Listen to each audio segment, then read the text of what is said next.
Mercredi 19 février 2025, le Conseil d'État a refusé d'annuler la dernière décision de l'Arcom.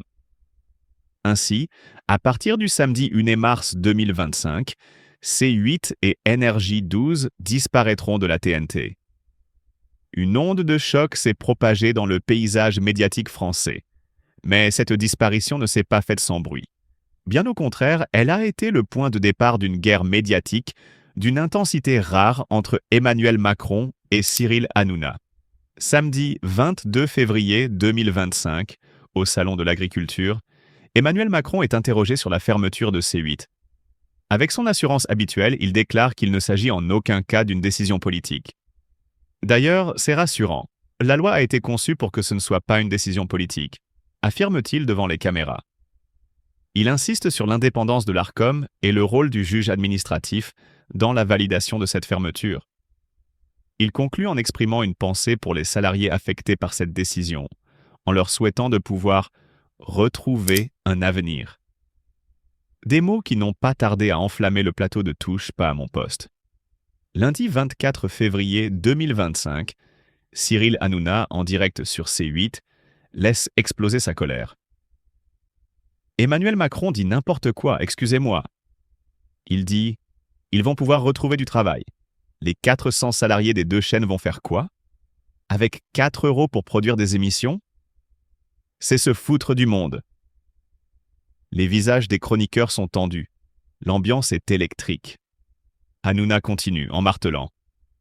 Là, on redevient sérieux 2 secondes parce qu'à un moment, il faut arrêter de prendre les gens pour des imbéciles. Dire ça, c'est une insulte.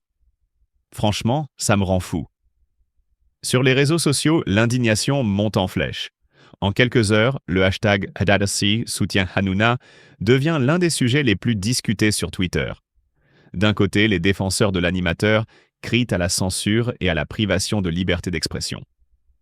De l'autre, les partisans de la fermeture de C8 rappellent les nombreuses controverses ayant entouré la chaîne et ses dérapages passés. La tension ne cesse de monter. Dans une interview exclusive accordée à un grand quotidien, Emmanuel Macron enfonce le clou. Nous sommes dans un état de droit. Les règles sont claires. L'Arcom applique la loi et la justice a confirmé cette décision. Il n'y a rien de politique là-dedans. Cyril Hanouna ne décolère pas. Le lendemain, dans une émission spéciale de Touche pas à mon poste, il interpelle directement le président. Qu'il vienne sur le plateau, Emmanuel Macron. Qu'il vienne dire en face aux 400 employés de C8 et Énergie 12 ce qu'il a dit devant la presse. Moi, je ne me tairai pas. Les chroniqueurs de l'émission se succèdent pour exprimer leur colère, leur incompréhension. La parole est libre, parfois virulente. On parle d'un coup d'État médiatique, d'une mise à mort politique d'une chaîne populaire. L'idée d'une conspiration commence à germer dans l'esprit de certains spectateurs, alimentée par l'indignation grandissante. Dans les jours qui suivent, les manifestations se multiplient devant les locaux de C8. Des pancartes « Macron censure » apparaissent, des groupes de soutien se forment. Certains parlent d'une attaque directe contre une chaîne qui a osé critiquer le pouvoir en place. De nombreux politiciens entrent dans la danse, profitant de la polémique pour affirmer leur position sur la question de la liberté des médias. Le samedi 1er mars 2025 approche à grands pas. La dernière émission de Touche pas à mon poste sur C8 est annoncée comme un événement exceptionnel. L'émotion est palpable. Les chroniqueurs, certains en larmes, prennent la parole une dernière fois pour remercier les téléspectateurs. Cyril Hanouna, le visage grave, conclut en regardant la caméra. « Ce n'est pas une fin, ce n'est qu'un nouveau départ. On va revenir plus fort que jamais. Et on ne nous fera pas taire. » Puis, à minuit, l'écran de C8 s'obscurcit. Une page de l'histoire de la télévision française se tourne, mais la bataille, elle, ne fait que commencer. Dans les coulisses, Cyril Hanouna et son équipe travaillent déjà sur un nouveau projet. Une plateforme indépendante, un espace de libre expression où aucune autorité ne pourra dicter ses règles. La guerre médiatique entre Hanouna et Macron est loin d'être terminée. Elle ne fait que commencer. La tension ne cesse de monter entre Cyril Hanouna et Emmanuel Macron, et cette fois, l'animateur emblématique de « Touche pas à mon poste » n'a pas mâché ses mots.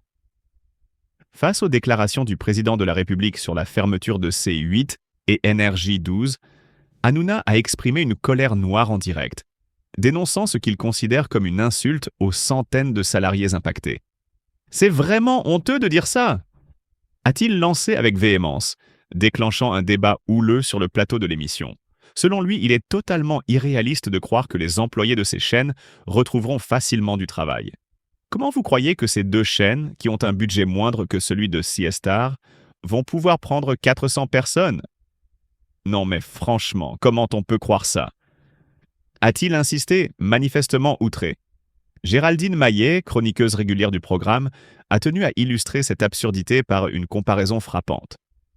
Surtout que, quand une usine ferme, que tout le monde, à juste titre, est triste parce que l'usine ferme, on ne dit pas aux mecs qui travaillent dans l'usine: non mais ne t'inquiète pas, il va y avoir une autre usine ailleurs qui va ouvrir et tout le monde va retravailler.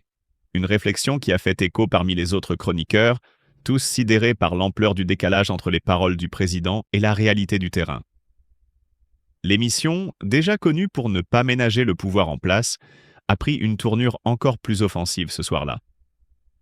Hanouna a poursuivi son coup de gueule en qualifiant les propos d'Emmanuel Macron de méconnaissance totale des médias ou du foutage de gueule pur et simple. Il a rappelé que la télévision n'était pas un secteur où les reconversions professionnelles se faisaient du jour au lendemain, et que les décisions politiques prises, sans tenir compte des conséquences humaines, étaient un véritable scandale. La colère de Hanouna ne s'est pas arrêtée là. Il a enchaîné en interpellant directement les responsables politiques, leur demandant de venir s'expliquer face aux équipes concernées.